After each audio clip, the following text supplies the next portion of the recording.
안녕하세요. 9월 10일 목요일 아침입니다. 말씀과 함께 새롭게 여는 소망의 아침을 시작하겠습니다. 헨리 블랙컵이라고 하는 사람은 이따금씩 하는 사랑과 부분적인 순종은 하나님이 만족할 만한 것이 아니다 라고 말을 합니다. 오늘 마가복음 12장 28절로 34절까지 말씀을 본문으로 말씀을 함께 나누기를 원합니다. 계명에 대한 질문이라고 하는 주제로 은혜를 나누겠습니다. 예수님은 첫째 되는 계명이 무엇인지 묻는 서기관에게 한 분 하나님을 사랑하고 이웃을 자신처럼 사랑하라고 답하십니다.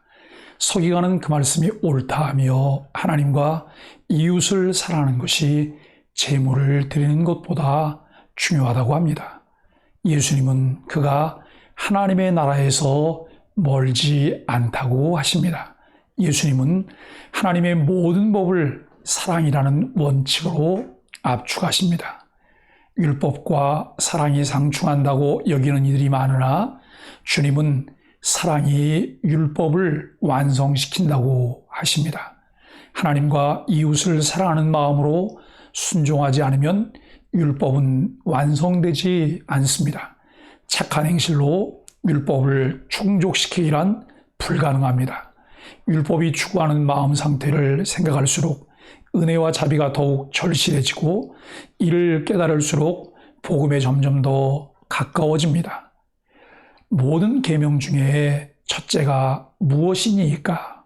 모든 계명은 하나님 사랑과 이웃 사랑으로 수렴됩니다. 하나님의 말씀, 성경 66권의 핵심은 무엇일까요? 하나님의 말씀을 온전히 이해한 만큼 하나님의 나라를 온전히 누릴 수 있습니다. 그래서 예수님의 핵심 사역 중에 하나는 하나님의 말씀을 바르게 가르치는 것이었습니다. 다 알고 있다는 식의 교만한 사람들은 성경을 읽을 수 있을는지 모르지만 하나님의 말씀을 듣지 못합니다.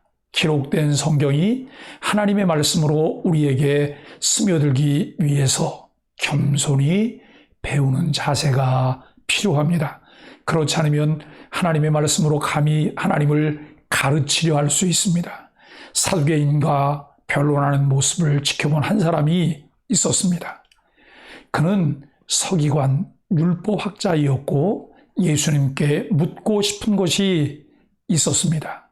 그의 질문은 예수님을 모함하기 위한 것이 아니라 진리에 대한 순수한 갈망으로 던진 질문으로 보여집니다.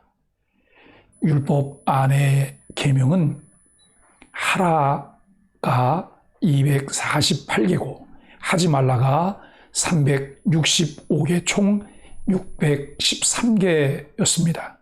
그 중에 어떤 계명이 가장 중요한지 묻는 질문이었습니다. 당시 토라 율법에 능통했던 서기관들도 쉽게 대답할 수 없는 질문이었습니다. 예수님께서 신명기와 레위기를 인용하여 대답하십니다. 첫째는 이것이니 이스라엘아 들으라. 주 곧 우리 하나님은 유일한 주시라. 내 마음을 다하고 목숨을 다하고 뜻을 다하고 힘을 다하여 주 너의 하나님을 사랑하라 하신 것이요라고 말씀합니다. 이 구절에서 우리는 놓치기 쉬우나 율법에 능한 서기관이 예수님의 숨은 의도를 간파합니다. 신명기 6장 5절에는 언급되지 않았던 한 단어를 예수님께서 추가하셨습니다. 뜻으로 번역된 헬라어는 디아노이아입니다. 이 단어는 생각, 이해력, 깨달음의 의미를 포함하고 있습니다. 하나님께서 백성들에게 계명을 주시면서 진짜 원하셨던 것이 무엇이었을까요? 수많은 바리새인과 서기관들이 율법을 통째로 외워도 하나님의 뜻을 온전히 디아노이아 하지 못했습니다. 그런데 오늘 본문에 등장한 이 서기관은 디아노이아 했습니다. 예수님께서 그를 지혜롭다고 칭찬해 주셨습니다. 쉽지 않았던 질문에 명쾌하고도 기쁜 답변을 들은 서기관이 예수님의 가르침이 진리임을 인정합니다.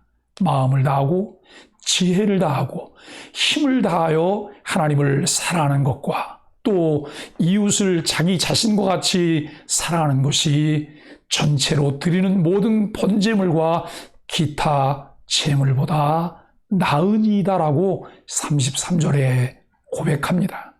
이 구절은 서기관이 예수님의 대답을 어떻게 깨달았는지 드러내고 있습니다. 제사를 드림보다 하나님을 사랑하고 이웃을 사랑하는 삶이 하나님께서 기뻐하시는 진정한 뜻임을 깨닫게 된 것입니다. 우리는 현실의 삶 속에서 이 말씀이 어떻게 적용될 수 있는지 관심 있게 살피며 실천할 수 있어야 합니다. 예배는 있는데 그 예배에서 주님을 만날 수 없고 주님의 말씀을 듣지 못한다면 실천적인 삶을 기대할 수 없습니다. 실천적인 삶이 없는데 예배다운 예배로 하나님을 기쁘시게 할 수 없다는 말씀입니다. 무엇보다도 예배와 삶의 일치를 위해 우리가 깊이 각성하고 우리 자신을 돌아보는 것이 메마른 심령의 단비를 얻게 하는 삶이 된다는 것입니다. 깊은 통찰과 겸손한 마음으로 지혜로운 대답을 내놓은 서기관에게 예수님께서 말씀하십니다. 내가 하나님의 나라에서 멀지 않도다. 앞서 예수님을 찾아왔던 사내들인 바리새인과 헤롯 당원, 사두개인들은 예수님의 가르침에 관심이 없었습니다. 예수님을 모함하려는 목적에만 집중하다 보니 하나님 말씀을 직강으로 듣고도 깨닫지 못했습니다. 그러나 본문에 등장하는 서기관은 하나님의 말씀에 대한 순수한 갈망과 배우는 겸손으로 깨달음을 얻고 하나님 나라에 가까워졌습니다. 깨달은 바를 삶 속에서 순종할 때 그 나라의 풍성함을 더욱 알아가게 될 것입니다. 지금 이 순간에도 말씀을 접하는 우리는 하나님의 나라와 얼마나 가까우며 얼마나 풍성히 누리고 있을까요? 첫째 계명인 하나님 사랑을 깊이 깨닫고 알아가는 사람에게서 나타나는 자연스러운 삶은 둘째 계명의 요구인 이웃 사랑이라고 하는 것입니다. 하나님 사랑은 이웃 사랑으로 나타나야 합니다. 유대교에서 이웃은 동포인 유대인을, 원수는 이방인을 지칭합니다. 그러나 예수님은 이 경계를 허무셨습니다. 이웃을 자신처럼 사랑한다고 하는 것은 무엇이든지 남에게 대접을 받고자 하는 대로 먼저 남을 대접하는 것이요, 매사에 입장을 바꿔놓고 배려하는 것입니다. 순종이 제사보다 나으며 하나님은 제사와 인애와 하나님을 아는 것을 원하십니다. 하나님 사랑과 이웃 사랑을 실천하는 그 사람이 바로 하나님 나라 백성입니다. 우리는 지금 홍수 속에 마실 물이 없는 시대를 살아가고 있습니다. 쏟아져 나오는 많은 매체들이 들려주는 말씀을 듣고 보고 있지만 정작 우리에게 꼭 필요한 생수를 마시지 못하고 있습니다. 지금이야말로 진리를 옳게 분별하는 것이 가장 절실한 때입니다.